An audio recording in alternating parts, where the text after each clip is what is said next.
Quickly हम England चलेंगे। मलिक वकार अली क्या जानना चाह रहे हैं? नवाज शरीफ साहब जो अभी तक इस बात में फंसे हुए हैं, मुझे क्यों निकाला 2016 में, क्या ख्याल है? अपनी जगह वो अपनी जगह एक रुके हुए हैं, तो उनकी वजह से ये हुकूमत के लिए कोई मुश्किल तो नहीं पैदा करेगा? अब भी वो कहते हैं जी कि इन बंदों का हिसाब करो, साकिब नसार का, जस्टिस खोसे का, कमर बाजवे का और आसिफ गफूर वगैरह का। तो इससे क्या समझते हैं आप, इदारा इसके लिए रेडी है, या मियां नवाज शरीफ साहब को वो गोरे कहते होते हैं कि मूव ऑन, ये मूव ऑन होना चाहिए, आगे बढ़ना चाहिए कि मुल्क के हालात इस तरह के हैं कि अब उनको जो हमारी मिलिट्री स्टेब्लिशमेंट है उसके साथ हाथ से हाथ मिला के चलना चाहिए। और हमारी मिलिट्री स्टेब्लिशमेंट क्या इस बात से सीखेगी कि पिछले 10 साल इमरान खान को पॉलिश करके सामने लाते रहे हैं और अब दोबारा कहते हैं ये नेशनल सिक्योरिटी थ्रेट है? तो ये हम कब तक दायरों का सफर करते रहेंगे? इसके बारे में भी क्लियर। इतने सारे सवाल आपने कर दिए एक ही सवाल में। मेरा नहीं ख्याल कि कोई ज़्यादा कोई ख़ास अकाउंटेबिलिटी होगी। इमरान खान साहब की शायद एक दो और लोग उसमें इंक्लूड कर लें, मगर कोई लंबी चौड़ी नहीं बात होगी यहाँ, क्योंकि फिर वो रुकती नहीं है बात। बहुत से लोग ऐसे इन्वॉल्व हो जाते हैं, कुछ लोग जो हैं वो ऑलरेडी साइड स्विच कर चुके हैं, कुछ लोग इनकी मदद कर रहे हैं एंड सो ऑन, और कुछ लोग चले गए हैं बाहर। आई थिंक इसको महदूद ही रखेंगे, और यही ख़बरें भी आ रही हैं, और यही मैं पहले से कहता आ रहा हूँ कि कोई ख़ास नहीं होगी। मैंने ये भी इशारा किया था कि जो लोग फैज़ के साथ इदारे के अंदर थे या सिंपथाइजर्स थे, मेरा ख़्याल है उनको क्वाइटली फ़र्क कर दिया गया है।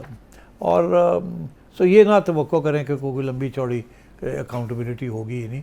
ख़बरें ज़रूर आएंगी, चीज़ ज़रूर मिलेगी आपको कि जी वो फ़लाने के साथ ये हुआ, फ़लाने के साथ ये हुआ, बट आई डोंट थिंक इतने लोगों के ऊपर केसेस किए जाएंगे और वो सबको मिलिट्री कोर्ट्स पे ले जाया जाएगा। I think that will be too big an enterprise. अब ज़रा थोड़ा सा इकोनॉमी डोमेन में चलते हैं। मतीन खान क्या जानना चाह रहे हैं? सिटी साहब ये बताएं कि रुपया जो डॉलर के मुकाबले में डिवेल्यू हो गया है, तो आपकी चिड़िया की क्या खबर है? उनसे ज़रा पूछ भी ले, भेज दें कि वो मालूमात आपको दे दे कि क्या फ्यूचर में विद इन 5 ईयर, जो अभी लगता तो ये है कि ये 5 साल तो गुजारेंगे, ये 100 या 200 तक पर डॉलर आ सकता है? इस वक्त डॉलर कोई 280 का तो ऑलरेडी है, 100-200 की क्या बात कर रहे हैं? और आपका ख्याल है कि ये गिर सकता है 100 या 200 पे? नहीं, कोई चांस नहीं है डॉलर के गिरने की, पाकिस्तानी रुपये की अप्रिसिएशन होने की।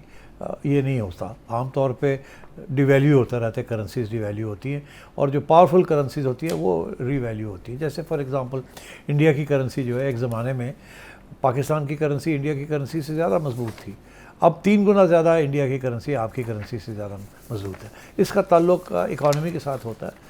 तो आपकी इकॉनमी तो बैठी हुई है, इंडिया की इकॉनमी जो है 5-6-7% पे जा रही है, तो इसलिए that is why the Indian rupees very strong.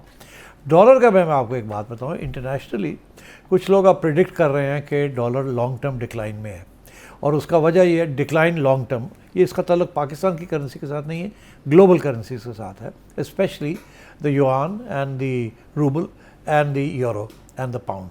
Pound की कोई इम्कान नहीं है कि अप्रिसिएशन का, वो इकॉनमी बड़ी कमज़ोर है ब्रिटेन की, मगर यूरोपियन इकॉनमी जो है that is not so weak, और इम्कान है कि यूरो की वैल्यू बढ़ेगी, number 1। Number 2, dollar long term में कमज़ोर होगा। उसकी वजह ये है कि ये जो मल्टीपोलर वर्ल्ड बन रहा है, और जो ब्रिक्स वाले हैं और चाइना और रशिया, ये अपनी बैंकिंग सिस्टम जो है उनको मजबूत कर रहे हैं, और उसकी वजह यही है कि अमेरिकन जो हैं वो ब्लैकमेल करते हैं, उनके फंड्स रोक लेते हैं, उनको जैसे रशिया के फंड्स रोके हुए हैं एंड सो ऑन, और सारा जो एतमाद होता है करेंसीज़ के पीछे वो ख़त्म होता जा रहा है।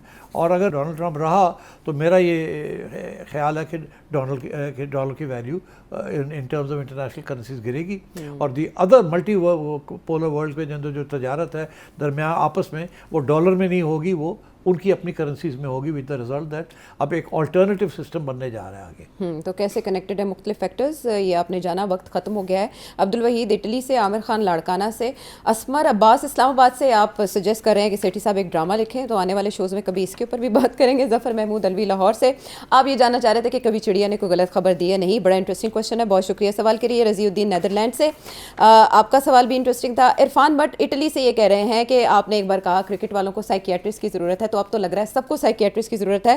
آئندہ سے دسمبر کا پہلا ویک مینٹل ہیلتھ کے نام نہ کر دیں, بڑا اچھا سجیشن ہے, لیکن جانے سے پہلے کیونکہ اب دسمبر ختم ہو رہا ہے تو ظاہر ہے ایک جائزہ ہوتا ہے, اوور ویو ہوتا ہے پورے سال کا. تو ہم آپ سے جاننا چاہیں گے کامنٹس میں کہ آپ کیا سمجھتے ہیں ہمیں کن ٹاپکس کے اوپر بات کرنی چاہیے جس کی ہمیں ازحد ضرورت ہے توجہ دینے کی, روشنی ڈالنے کی. تو نمبر ہے آپ کے سامنے, سجیسٹ کر سکتے ہیں, آپ بھی اپنی رائے کا اظہار کر سکتے ہیں. آپ کو پروگرام کیسا لگا, فیڈ بیک ضرور دیجیے. اگلے پروگرام تک کے لیے اللہ کے بعد.